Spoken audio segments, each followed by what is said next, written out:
Hello, good evening, folks. You're welcome to another edition of Shower Hour. I've got my favorite co-host, Catherine, on tonight, as usual. Hi, Catherine. How you doing? Hi, Habeeb. Good evening, everyone. Well, how's your weekend been? Hope you've been having fun so far. So every weekend is the same nowadays, but All right. yeah, Yeah. there's been Okay. some bit of fun to it. Yeah. With this How's lockdown, yours been? a lot of people are having tons of mental health issues. I don't know why that is happening. Is it in case of they're being locked in? Is that the problem? Well, the lockdown has made people realize a lot of things that they wouldn't ordinarily have recognized before in themselves, and that's making people wonder what next to do about their lives or what steps they want to take. Um, Yeah, and I think that brings about our topic for today, the importance of gratitude and knowing how to appreciate each experience or each moment you've been through. Habib, what's it been like for you during the lockdown? Well, excuse me, it's been pretty tough, to be honest with you. It's not easy waking up in the morning and not being able to go for a 20-mile drive. It's not easy not being able to see members of your family, not being able to see friends that you hang out with off and on, not being able to see colleagues that you work with all the Sure. time. So I can imagine what it's like for most people. And most people think that working from home is also easy. Well, it's exactly not easy, especially when you're restricted and you can't move. It becomes quite a hassle. So my belief is we need people who could talk other people into working out their mental health issues, try and surmount all those challenges that come with it. And I'm glad that we are able to bring somebody as fantastic as our guest on tonight. He is a rock star when it comes to the mental health issues and stuff like that around that. And his name is Enda Murphy. And I'm going to be bringing Enda on screen right now. And we're going to be saying hello to Enda. Hello, Enda. Hello, everybody. Hi, and Hi, Catherine. Hi, Habeeb. How are you tonight, Enda? Well, greetings from a very wet and windy Ireland, all right, where we have usual February weather. So if lockdown wasn't hard enough, now we have miserable weather. So anyway, hopefully things will brighten up now in the next couple of weeks. How cold is it in Ireland right now? It's not actually that cold. It doesn't actually get too cold over here. We're influenced by the Gulf Stream coming up, so we would have very different weather to the rest of Europe. It would rarely go below -5 in the depths of winter, but it would rarely go over 24 or 20. A very hot day for us would be 24. So we would all be like boiled lobsters now at 24 degrees in the summer. 24. But at the moment, 24 degrees would be a very hot day for us now. And we'd very rarely get to that point. but irrespective of it being February, it's always wet in Ireland, though. Well, Yeah, All Ireland, year you round. actually need to have, you actually can't even use a brolly because the wind is going to take it out of your hands. So you I have to know. wear. well, one thing you'll notice about Irish people, you'll always know the tourists in Ireland because they're the one wearing rain gear. Irish people don't wear rain gear. We shower dodge. So we dodge between the showers because if you wore rain gear, you'd never get out of it. So you have to learn. And that's a very interesting topic to what we're talking about tonight because, when we talk about things like kind of lockdowns, is that, we change circumstances whenever possible, but we adapt to them whenever necessary. And those who have good adaptation skills will find adapting to the restrictions of lockdown much easier. People who are very much in control, and an awful lot of people, who you might look up to and think, God, they seem so much in control of their life. The more in control of your life you think you are, the more vulnerable you are to becoming anxious and depressed when something like this happens. So in Ireland, and just since we were drifted onto the topic, in Ireland, Irish people adapt to having rain quite a lot of the time. And because we adapt to it, we learn how to live and shower dodge without having to wear rain gear. Because, especially Catherine, you would understand this, as a lady, she wants to be able to dress up. She doesn't want to be wearing a rain jacket for 360 I days. know. I know, right? Now, Ireland is one of my favorite places in the world. Okay. I've loved living in Ireland, and the landscape is unbelievable. If you've never been to Ireland, you don't know what you're missing. And of course, golf. I live for golf. I love golf. So Ireland gives me the best of both worlds. I love the outdoors and I love the golf. So I mean, it's absolutely brilliant. Now, before we go on, I'd like Catherine to give a brief introduction for those who have never heard of Enda Murphy, which would be a shame if you've never heard of him. But I'd like Catherine to give a brief introduction so you get to know who Enda is and what Enda can contribute to this beautiful life that we all live in. Catherine. Enda Murphy is one of Ireland's best-known psychotherapists. He's a broadcasting columnist, if I've said the word right, columnist today with Shana Rook on RT Radio. He's also written quite a number of books, which one of them is related to today's topic. I'll let him talk about that to us later. And I'll let you do the rest of the intro as well. Thank you very much. I think I've said the brief. Well, thank you very much. Yeah, it's basically, officially, all right, I'm what's commonly referred to as a psychotherapist. And what a psychotherapist, is kind of, we have a joke in Ireland. A psychotherapist is somebody you pay money to ask you questions your wife would gladly ask you for free. Because the questions I will ask people are very, very mundane questions. But if you're feeling unhappy, or if you're feeling depressed, or if you're feeling down, or you're struggling in any way with mental health or with life or anything like that, you come to see somebody like me. And I help you understand as to why it is you're sitting with me, why it is it's going wrong, and more importantly, what you need to do to change it so that you can get out and live your life. And we're all in the business of happiness because, regardless of whether you realize it or not, it's what we are all striving for. We can use a variety of different ways to try and achieve it. Some people will try and achieve it by, the more money I have, my ability to consume, that if I have more money or have a bigger car, I'll be happy. And as anybody, Steve Jobs said it, he said, I reached the pinnacle of success and all I found was loneliness. And it was when he had achieved there, he realized that everything that he had actually achieved meant nothing when he went into the operating theatre.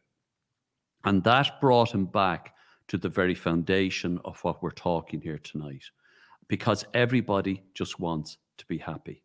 But it's how we go about doing that. And unfortunately, we live in a society that teaches us that if we do it in one way, that we have more money or more success, or we climb the tree, or we climb whatever it is, okay, that we will have happiness. And you don't find it there, because the happiness is found in the one place that nobody ever looks, and that's inside here.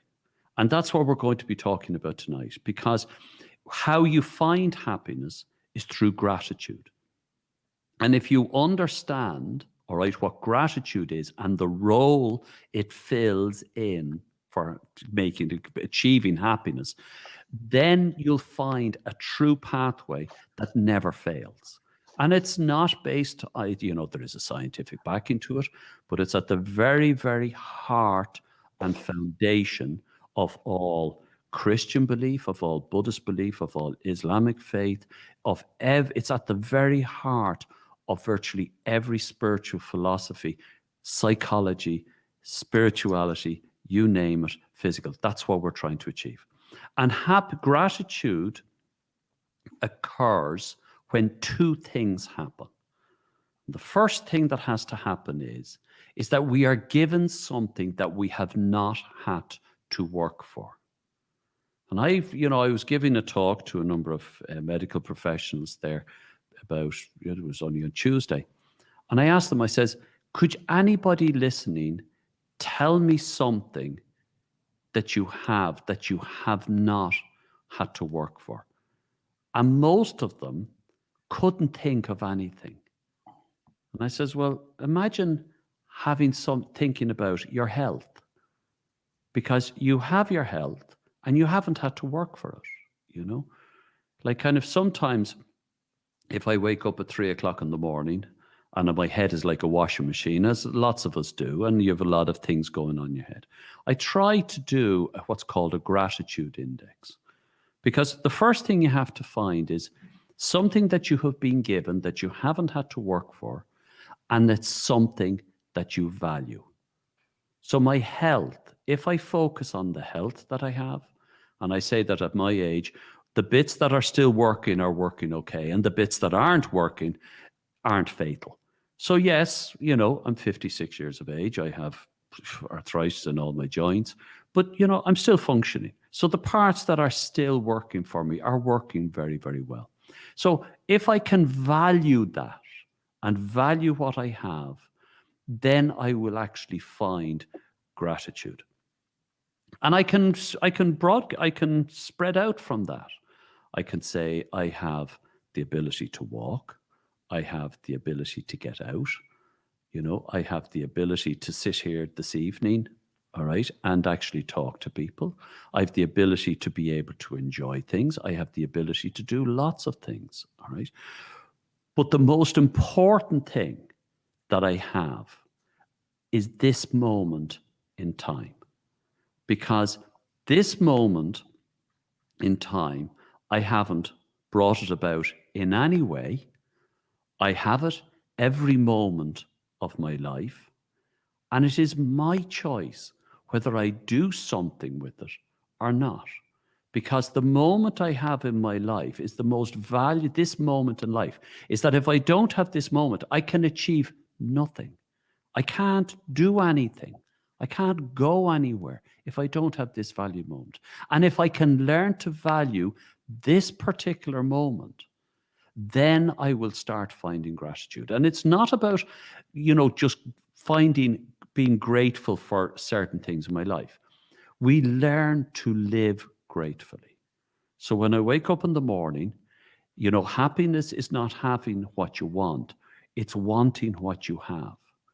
And the most precious things you have are the things you've been given that you have not had to work for. And you've no guarantee that you will have them tomorrow. So you have to make go of what you have actually today. And the gift within the gift of this moment in time is the opportunities that this moment brings me. Because no matter what has happened in my life before this moment is a complete history. It is completely irrelevant. And what happens after this moment is actually a mystery. I have no idea what's going to happen tomorrow. One of the things I deal with is a condition called post-traumatic stress disorder. And what happens in post-traumatic stress disorder is that when people have had real tragedies happen to them, but what causes the problem is that we get an absolutely huge insight into how little control we have over our lives. So I'm sitting here today. There is no guarantee that we'll all be sitting here in a moment's time. Anything could actually happen. So what I do at this particular moment, I have choices. And I remember being told when I was in college one time, you can start your life again any moment in any given day. You can stop and you can start again. And the secret of starting again is to not wait until your head is like a washing machine over something or when there's a major crisis in your life. How you find the gratitude is you build in stop signs into our life. So we learn how to be grateful by the same way as we teach our children how to cross the road.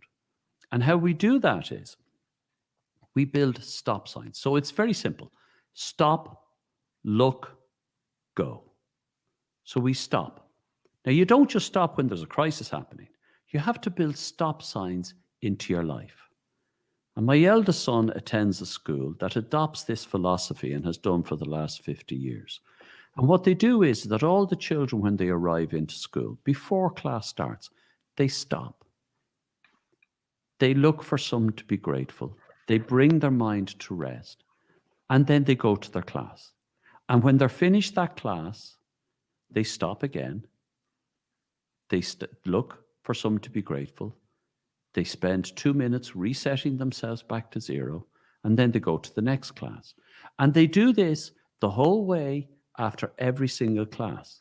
So that by the time he's 4 years in this school, my son has actually adopted this idea of constantly stopping. And what the effect of that is that if I look at my stress as going from 1 to 100, if you're like me, you'll probably find that if you don't practice this, you go straight from 1 to 100 in a single leap. So if something happens that upsets my day, I will just suddenly, I get all stressed out. So what I have to do is I have to go, my day, because pressures are coming in, my day goes from 1, 2, 3, 4, 5. Now, if I don't build stop signs, then when I go through my day, it'll go 6, 7, 8, 9, 10, 11, 12. And by tomorrow, it'll have gone 20, 30, 40.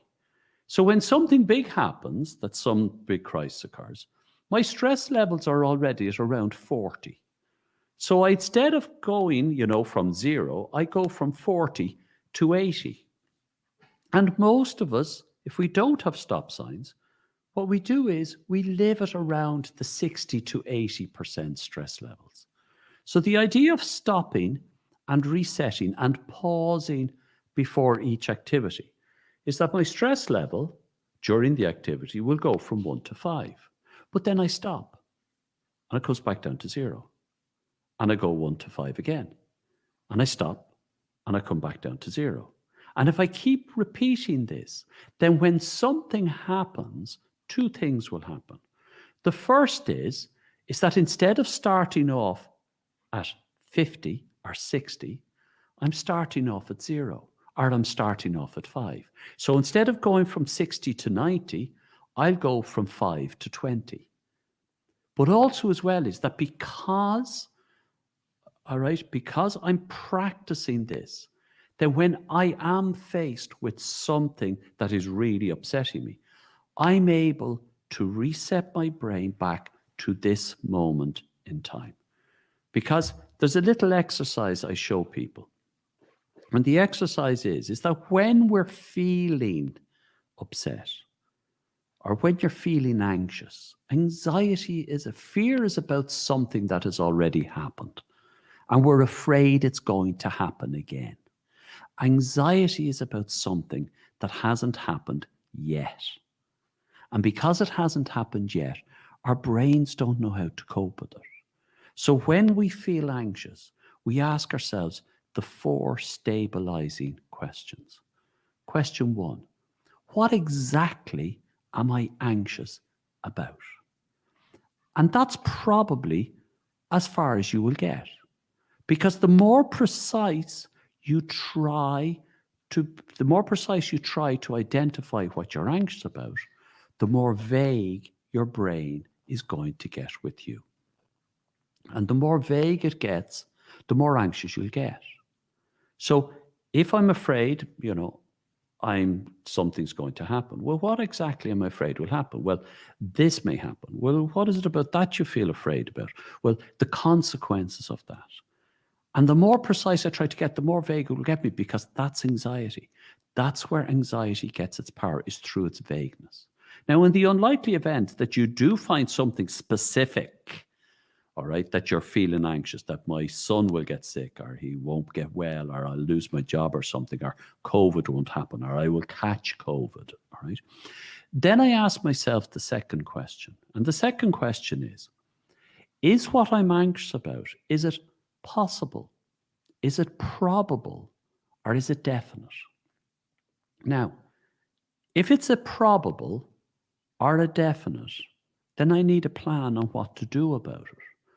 But you will find that the majority of what happens for our anxiety is never the probables or the definites. It's always the possibles. And the more possibles we think about, the more possibles we will actually find. And it's a bit like I seen a photograph of a car, all right, on the internet. If I engage with that photograph and I click on it and I look at it, then Google or YouTube says, you've engaged with that photograph of a car. So what Google does is it sends you more photographs. And if I keep clicking on all of these photographs, then Google will keep sending me more and more and more. So what we do when we get anxious is that without stopping, we engage with these thoughts that come into our head. And my job as a therapist, all right, and you can see it written in my books, because my first book was actually about the 5 main reasons that bring people to see me. And I outlined, it's nearly always those 5 reasons, it's never not. But what happens is that if I'm not stopping, I end up engaging with all these possibilities of everything that will happen.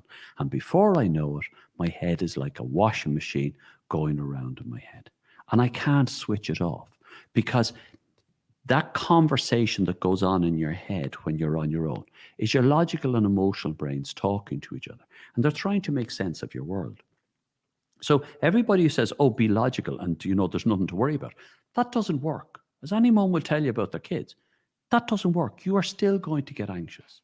And that's because you've nearly 3 times the number of emotional connections in your brain than you do logical connections. So no matter how logical you try to be, if you're chasing after all the possibilities, you can never switch them off. You have to stop disengaging with them. Or you have to disengage with them, I should say. And you do that by stopping. And we have to build these stop signs into our lives. The second thing we have to do is we have to look. And when we look, we realize most of the time that at this moment in time, there is nothing happening in this world that I have to get anxious about yet. Because I'm still here, I'm still coping with what's going on, and no matter what slings and arrows I have met or challenges I have met in my life, I'm still standing. And the chances are is that I will actually still be standing until the end of my life. So we do learn. So we look that, all these infinite possibilities cannot happen. Now, what I then can do is that if I do have a probable or a definite that something will happen, then the third question I can ask myself is, what can I do about it? And 90% of the time, what we do about it is absolutely nothing. We stop, we take action. We stop, we take action. We never stop to think. And it was something I learned from a mentor years ago, the power of nothing.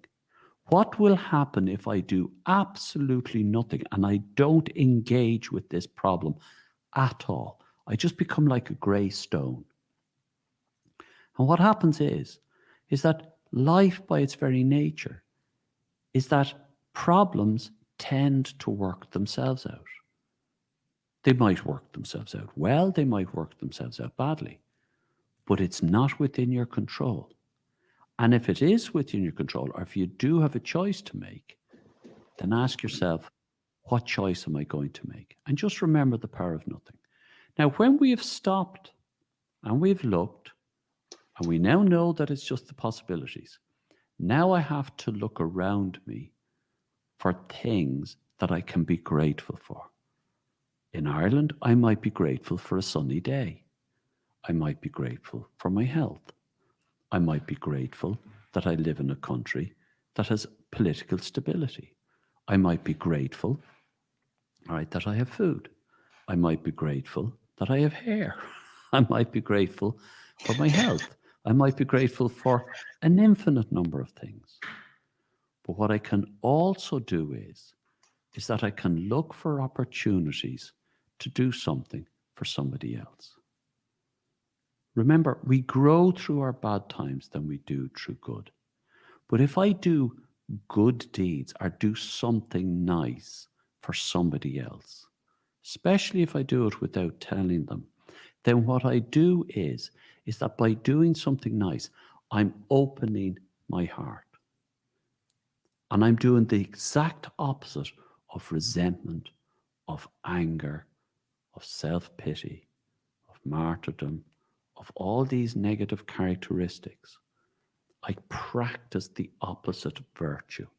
And the closer, you never achieve the opposite virtue, but by practicing it, you become like a pendulum. And the more I stop, look for things I can be grateful for, and then go and do something for somebody else, the more I drift my pendulum into the positives. And the further I get into that zone, the happier I'll be. And the happier I am, the more I realize that maybe I'm okay the way I am. Maybe I have enough for myself today. And maybe everything is okay. And when I achieve that in this moment in time, and I value it, that is the path to happiness. And I might lose it tomorrow. And even if I don't avail of this opportunity in this moment, that's okay. Because in a moment's time, I have another moment that I can do it. And if I don't want to engage with it then, I have another moment immediately after that. So at any stage, I can stop, I can look, and then I can go. And that is the thinking cure for depression. It's the thinking cure for anxiety.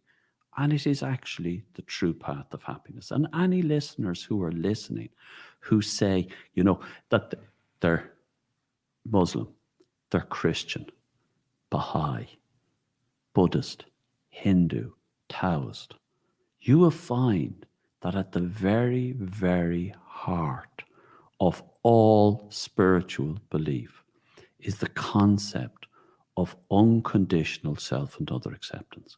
We learn to unconditionally accept ourselves as we are. We unconditionally accept others as they are. And we unconditionally accept life as it is. And if you manage to start achieving that, the happier you'll be. And with that, I'll hand back to Habeeb because I think you might have some questions coming in. Yes, Enda. Thank you very much. Thank you. Thank you. Thank you. That was fascinating. I had to listen with such rapt attention, and I was speaking quite a few things.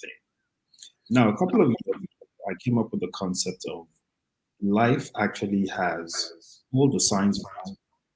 So, for every decision you're about to take in your life, you can see the stop sign, you can see the amber sign, you can see the go sign. You can see directions that are actually on the street, the way you would see go left, go right, slow down here, 50 kilometers an hour, that kind of stuff. But I found it very difficult to be able to explain it away to a lot of people because a lot of people actually felt that their circumstances determined either what they were going to achieve in life, whatever happiness they were able to get, or whatever types of relationships, for instance, they were able to get into. Now, with COVID-19, at this point in time, a lot of people, I would say they're going through post-traumatic stress disorder because being locked up, lost income. For some, they're actually locked indoors with a spouse that they contest. Mm-hmm. They lost their income and they just cannot find the balance at this point in time. Mm-hmm. That's a very difficult place to find yourself, isn't it? Mm-hmm. This is a topic that I discussed recently on radio, and I have to discuss it again. And it's, one of the things you said was coping with toxic relationships during lockdown. And just before I go on to the toxic relationships, I'll just address the second point you made, all right? And that was, and it's gone out of my head, I'm sorry, we made 2 points, but coping with the toxic relationships is that there's 3 principles, all right? And the way it is that we don't have to be grateful about everything in our lives. But when we're going through an exceptionally bad time, or we have a lot of tragedy to face, we can be grateful for the opportunities it gives us to grow. Now, I'm sure it's the same in your life, Catherine, all right? But I have grown and become the man I am through the bad things that happened in my life, not the good things. We grow during the bad times. So I can be grateful for the opportunities that I can have by exercising patience, by exercising love, all right, and by enduring difficult situations. But when we're dealing with toxic relationships, what usually happens, or at least what happens in Ireland, is that couples who get married and then they have children. And it's very difficult when you've got very young kids to actually split up, because it's not just about you. So I would find that a lot of couples would co-parent and would do the very best they could with the relationship they have. And how we normally cope with things like that is we take what we can out of the relationship and we come up with other things to cope with everything else. So I might go golfing 5 days a week. I might become a workaholic. I might turn to alcohol. I might turn a lot of things. So I will take what I can out of the relationship, which may just be a little bit of security, may just be somewhere to raise the kids. And what I then do is I avoid my partner as much as possible. And unfortunately with lockdown, especially here in Ireland, because we're limited to 5 kilometers travel, but unfortunately what happens with lockdown is that all our usual coping strategies are gone. We don't have anywhere to go. So we've no choice but to face those issues that we have been avoiding for quite some time. So there's 3 strategies, and it really depends as to how you cope with this. It depends on where you want to be at the end. So there's 3 strategies. The first one is improving the moment. Now, if you understand that improving the moment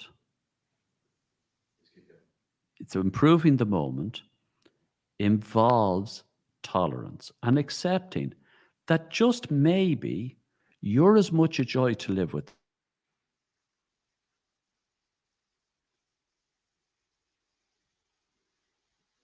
I think we've lost Enda there. Yeah, I think we lost him. Now, that's quite interesting. Like I'm lost, I've been like listening with rapt attention, and this is actually the Enda show tonight. It's not the shower hour, because Enda is such a brilliant mind. He's so engaging. He's holding, some of the guests, let me show you what some of the guests are writing. So the first guest says it's a great topic, and then second one too says the same thing. Brilliant mind. Yes, it's quite a lot to take in, but this is what we're all going through. Well, experiencing, we've all been through good and bad experiences, and Enda's teaching us how to cope, how to come out of them, and how to move on, basically how to find our happiness. Are you there, Habeeb? Okay. Yeah. So now, for a lot of people at this point in time, it is difficult to find the coping mechanisms, like Enda was just saying, where you could get up, go for a long drive, or you go golfing, or you go and play tennis, or you go out on Sunday mornings and go and hang out with the boys, playing rugby or playing football. Now you're actually face-to-face, 24/7, inside the same environment. Like he said, the things that you've been trying to avoid talking about now starts boiling to the top. There have been reports of a lot of stuff happening in relationships right now during this COVID-19, where there were cracks. The cracks have actually turned to rubble. The whole house came tumbling down. For some, it's the exact opposite. Now they're able to talk to each other because they have no choice. They're able to face each other and say something about that situation. But I think people are learning to see, or people are beginning to see what they did not see before in these relationships as well. So they're having to cope with them the best way they can to avoid whatever they can. yeah, but it's not. I mean, what I find intriguing is this. If two people are locked up in the same house and they do have kids, whether young or, in their teens, it's still never easy for you to sit down and look each other, in the eye and say, you know what? Yes, it isn't. Yeah. I'm done. It's over. The same way it's difficult to actually say that. That is how difficult it also is for you to sit down and acknowledge that you are wrong in certain things and the other person is wrong in their own way as well. So I think this all leads us back to the initial, which is that, feeling of gratitude. If you initially accept the fact that there are some certain things, some certain elements of whatever relationship that you're in that are good, that will be beneficial to you, then you'll be able to move closer to coming to some sort of middle ground, to have that discussion, to be able to say, okay, you know what do we need to do to take it to the next level? The next level could be positive or it could be negative. But then who can determine which level, which one is positive and which one is negative? Because if you're in a toxic relationship and you need to move on, for instance, moving on is a positive, even if you do have kids. I don't know. What do you think? Moving on, it's very difficult if you do have kids. And even if you don't have kids, sometimes moving on is still very difficult, but it's learning to put your experience or put whatever you've been through behind and taking the next step, really. But Enda talked about gratitude, and someone had asked me during the week that, okay, so a man has a fatal accident and he loses a leg. How do you expect him to be grateful? How do you expect him to find happiness? Yeah. How can he just put the fact that he had an accident and lost a leg, put that aside when he's seeing that he's without a leg, when he's saying that every day, I hope we can get that back quickly, because I have a question, that's burning right now. Yeah, I think I have a couple of questions as well. And then related to what you just said now, because take for instance, if we miss an opportunity, while dwelling on a particular experience, if we miss an opportunity now, if we're not grateful for that moment, like the accident now, if we're not grateful for something like that, we tend to, most likely we'll miss other opportunities. We'll let opportunities pass us by. How do we prepare ourselves for another moment? How do we even realize when there is another moment? I think we've got Enda back. So let me bring Enda back on screen, and then we'll let him come and answer all the questions. We'll take those questions one after the other.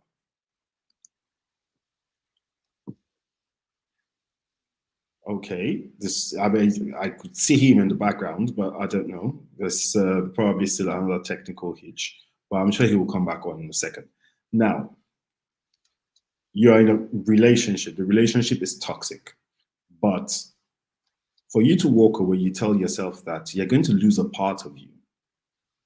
You're going to lose somebody. Also, there is a lockdown. So where are you walking away to in a lockdown anyway? Look, whether there's a lockdown or not, if your life is at risk, you will be able to walk out.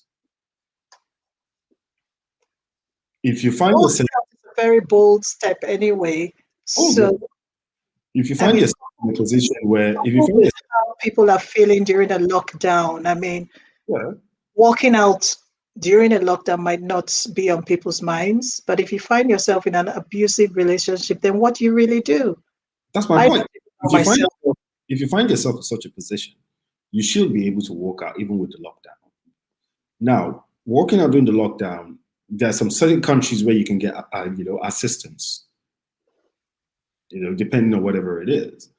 But other countries, you just might not get that type of support. So there, you probably have nowhere to go. I can understand that. But the point I was actually trying to make was this. If you find yourself in such a situation and for you to leave, you suffer, the Stockholm syndrome kind of thing, which is somebody being kidnapped and then the person starts to have some form of emotional relationship of some sort with the kidnapper. So you're in an abusive, toxic, whatever kind of relationship. It's time to move on. But you feel like you're going to lose a part of you when you do move on. Is that post-traumatic stress disorder? That's the question I have for Enda. And I wish he would just come back on right now, but we've lost him again. We've lost Enda. Someone is asking a question, Engineer Echendu. Is moving on the best option? I think that's the question. Okay. Well, I'm not in the best position, to answer that question about whether one should move on or not, because we all find ourselves, in different situations. Different situations, yeah. What level of our life, we'll find ourselves.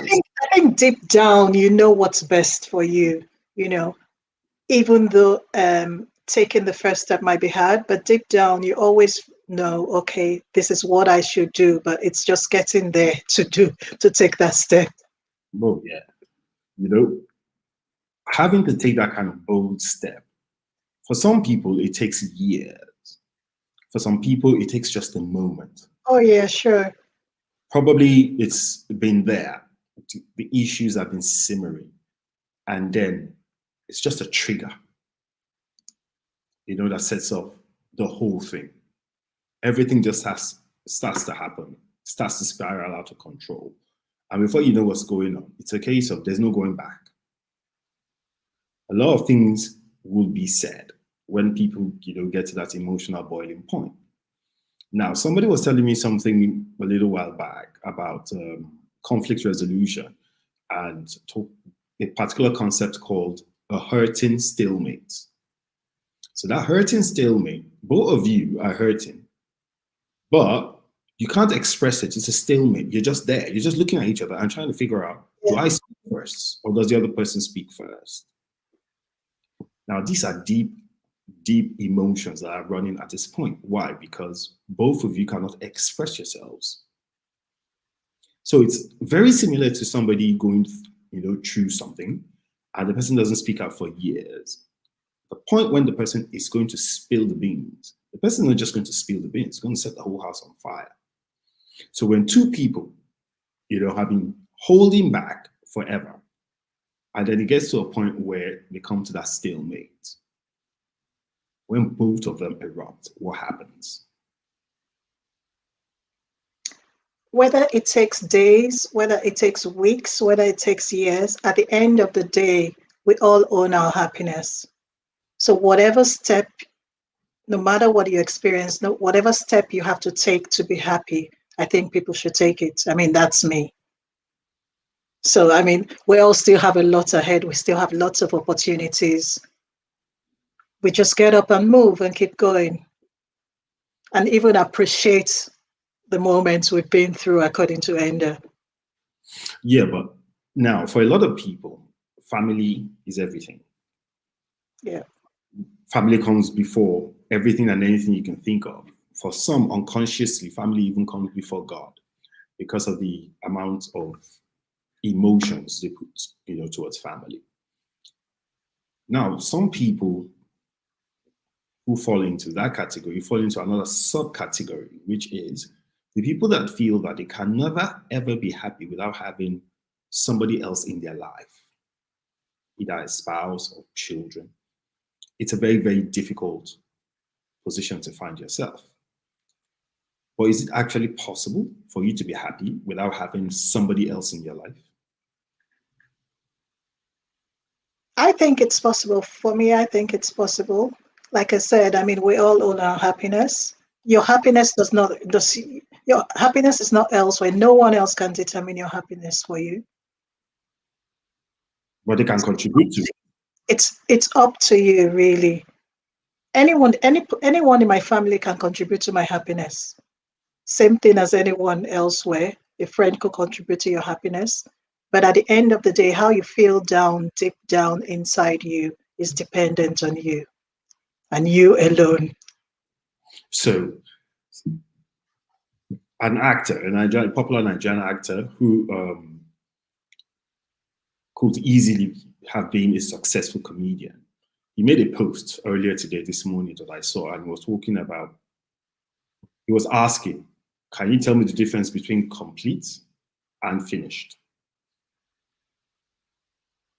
Do you have any idea? Or can you relate to it? No, I can't relate to that one. Okay, so let me tell you what he said. He said the difference between complete and finished is this. If you marry a woman who likes to shop, you are finished. If you marry a woman who helps you to manage your finances, i.e., a good woman, you are complete. If you marry a woman who will take over your finances and loves to shop, you are completely finished. Over finished. You are done. That's just what it means. Okay, fantastic. It seems we have Enda back. Let me bring you back on screen. Okay. Hello, Enda. Can you hear me, Enda? I think Enda is having network issues. I think. Hi, Enda.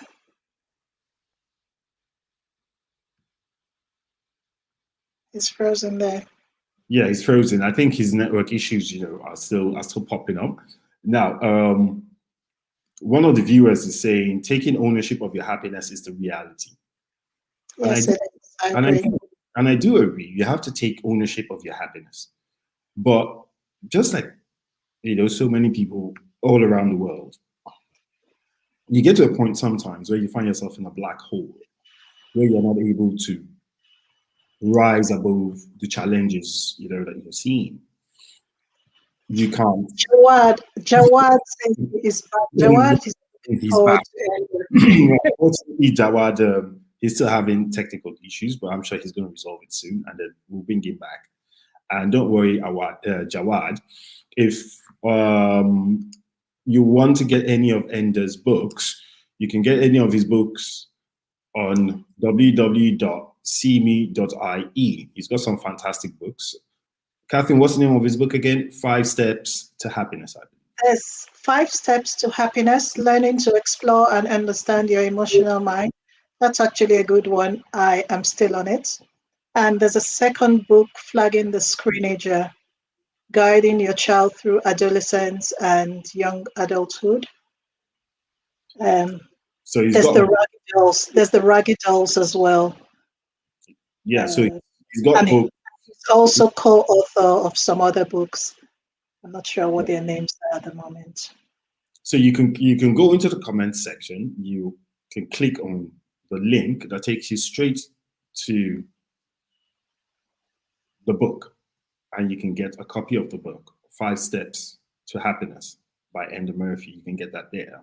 We're still waiting to get Enda back on screen, but in the meantime, we'll continue our conversation. Now, quite a lot of people feel that being grateful basically means being grateful when you do get something, but not waking up every day and being grateful for the fact that you're alive, being grateful for the fact that you woke up under a roof, being grateful for the people around you. Until we start to look at each other and we start to say, we need to be grateful, we're never truly going to appreciate what it is that we have.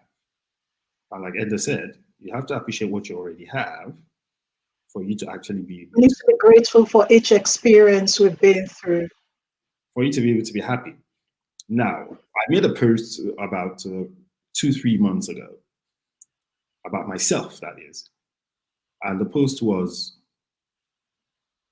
people say I have changed a lot, but the truth is a lot has changed me.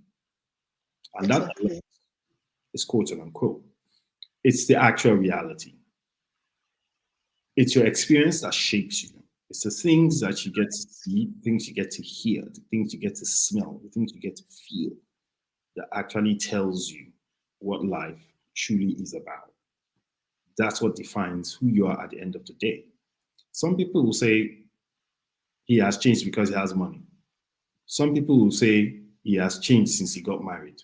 Some people will say he has changed since his mother died. Of course, he has changed. The experience that you have affects the way you see life. There's no way around it. That's why it's called an experience. It takes you down a road that you ordinarily would never have thought of, probably imagined, but you never ever, thought you could actually go down that road. That's what experience does to you. And experience, I'd like to add to that, Habeeb. Experience makes you lose some loved ones, and it's all right. Experience makes you meet new people along the way, but that's your journey and it's fine. At the end of the day, you're going somewhere, you're becoming a better person. But only you can take yourself there, basically. It's difficult to get out of that black hole when you get into a black hole. For most people, they don't even know that's where they are. When you get into a black hole, you start to think that you can't do better than you're already doing. Most people just don't know that they can actually do better. All they need to do is self-love first. And the only way you can self-love first is gratitude. So be thankful for what you have. Be thankful for your experience. Be thankful for the fact that you could have that experience in the first place. And then every other thing starts to fall into place. I don't know. And be thankful. I think we should be thankful too that we've been able to see that experience and relate with it, and be able to even show gratitude for it. Some people don't even see the experience. Some people live in the experience continuously and don't even notice it's there. Well, like I said earlier on, when you get into a black hole, you probably don't know that's what it is. You're just stuck in that moment. You're just stuck in that space, that void. It's similar to that, Space 1999, when we're growing up, we used to watch, stuff like that. And you used to see this really big black hole, this void, in space when the spaceship was sailing through, the orbit and all that. It's quite similar to that. And sometimes you feel you can never come out of the hole, but you can. A lot of the times you can. You can climb out gradually. Enda is having issues with its connectivity. There seems to be connectivity issues globally right now. I'm having issues, or have been having issues with it. My screen was freezing much earlier on, and now Enda is finding it a bit difficult to log back on. Now, fear not. Go and buy Enda's books. And I'm sure we're still going to be able to bring Enda on time and time and time again, because tonight it was actually the Enda show. Because I sat back and I was listening to Enda. I couldn't even ask any question because there was no point.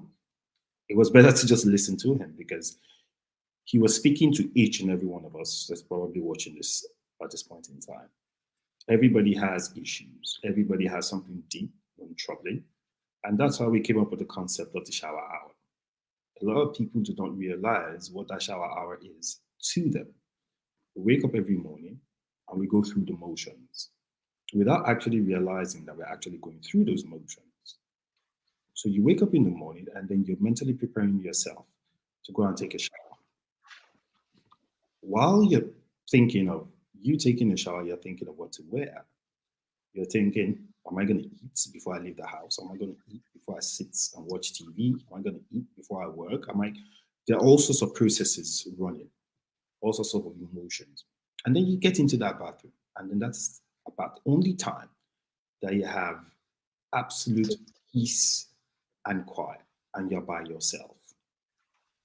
And then a lot of emotions start to pour out. A lot of people take long showers, and in those long showers, they're actually crying in that bathroom. For some people, that shower is the escape. 3 kids, 4 kids, you're struggling with them. Kids are blaring music from their room. The little one is, yeah, yeah, yeah, yeah, daddy, mommy. So that little time that they have to walk into that shower is about the only time that they have to themselves. That is that period of time when they can deal with those emotions and then prime themselves for the day. Don't take that time for granted. It's an experience that you should come to terms with. You should take it as an opportunity every blessed day to reboot mentally as much as you can. Don't run yourself down. Don't burn yourself out. Like Enda said earlier on, we're anxious about life, we're anxious about things. Most of the things that we are actually anxious about truly has never happened, but we are anxious about it. We've got bills to pay. My car has issues. Oh, the roof of my house is probably going to leak with this hailstorm that's coming on. Why? Because it didn't do the roof properly. A lot of things that truly would never happen. So why put yourself under such anxiety? Why burn yourself out? Why run yourself aground? There's no point you doing that. Wake up in the morning. Be grateful for the experience of waking up, seeing the sun. Be grateful that you don't need somebody else's eyes to see that sun. Catherine, have you ever heard that story about the blind man and the blind man in the hospital? In the hospital? Yeah. So he was blind. The blind man in the hospital. So the blind man in the hospital, he was blind and he had a roommate.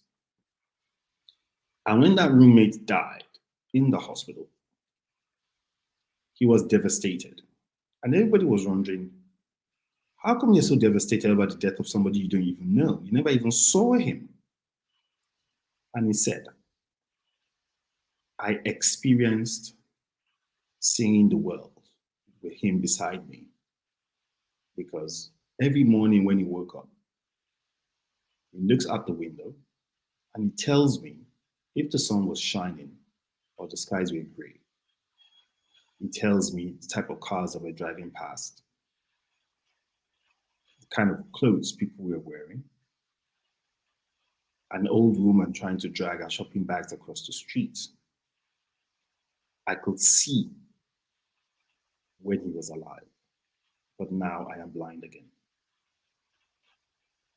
Yeah, I get that. A deep experience for anybody that listens to that. We all have to appreciate what it is that is around us every single moment, every single day. I think we've got Enda back, so let's bring him on screen. Hello, Enda. Hello, everybody. Can you hear me? The Yes, guests, we can hear you now, and the guests have been going batty over the fact that we lost you. They've been like, Hello, Habeeb. How are you? I'm great, I Enda. don't think I'm on Hi, actual Enda. video, but at least I'm on sound. No, we can hear you now. Your video yes, has. you're on the video. Can you hear me, Enda? Hello? Oh, I this is think it's going. a crying shame, that we can't resolve this, But like we said, guests, thank you so much for taking out the time to wait for Enda to come back, and we do hope he will come back just before we round up. Now, don't forget your experiences, your personal experience, the experience you share with other people. Enjoy it every moment of it. Every single moment. It's a blessing. Every single one. We don't know if they're going to be here tomorrow. We don't know if they're going to be here in 5 minutes. So it's time to actually chin up and be grateful. Go and take that shower. The shower hour is good for you. Catherine? It's been nice listening to you, Habeeb, and I would just like to add that every experience is a special experience to build us up for more experiences. No matter what's happened to anyone, no matter what experience you've been through, it's not the end of the world. And you can come out of it. You can be who you want to be again, even better. I'd just like to say I wish all the viewers well. And this program has been set up for lots of people to share their experiences, to ask questions. So feel free to ask your questions. We have people who answer your questions and give you the best of advice. It's been a wonderful evening. Sorry we lost Enda there, but we'll bring him back on some other time. So that's it. I think we've gone past the hour, really.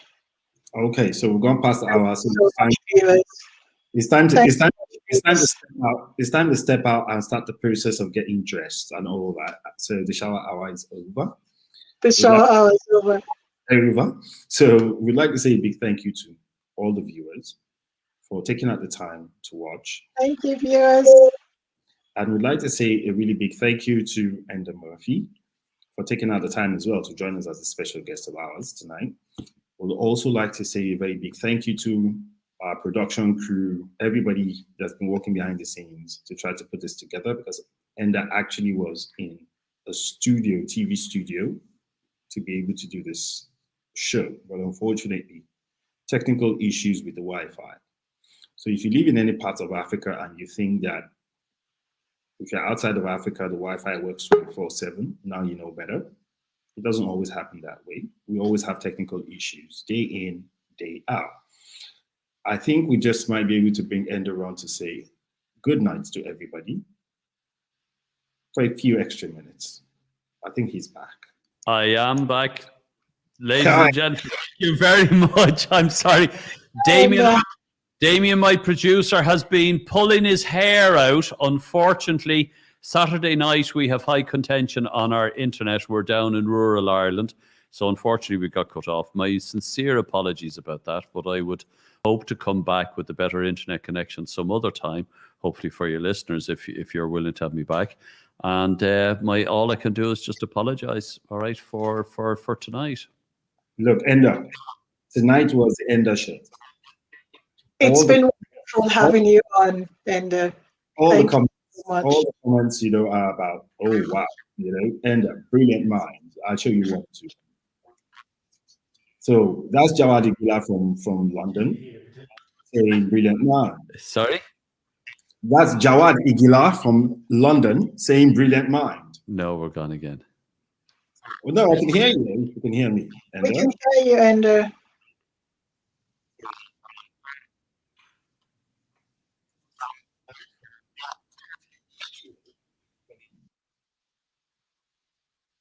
Okay, now the picture is frozen.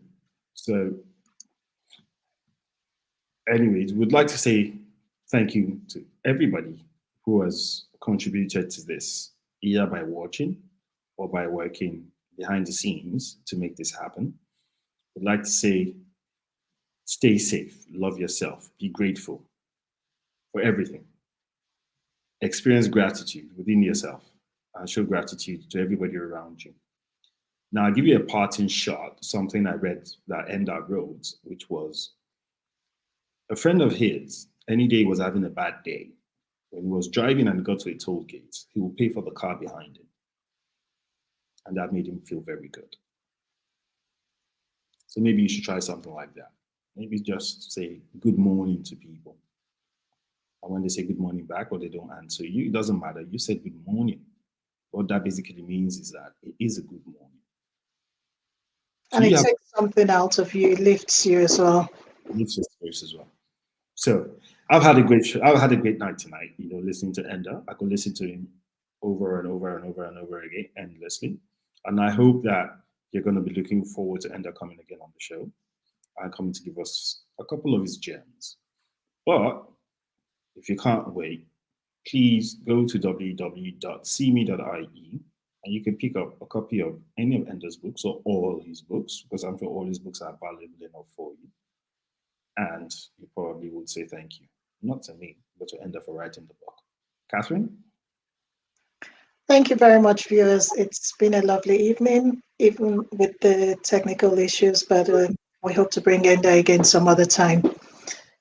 It's been a lovely show. Thanks, Habeeb. Thanks for the guys working behind the scenes as well. All right then. See you next time. Good night, everyone. Good night. Good night, everyone.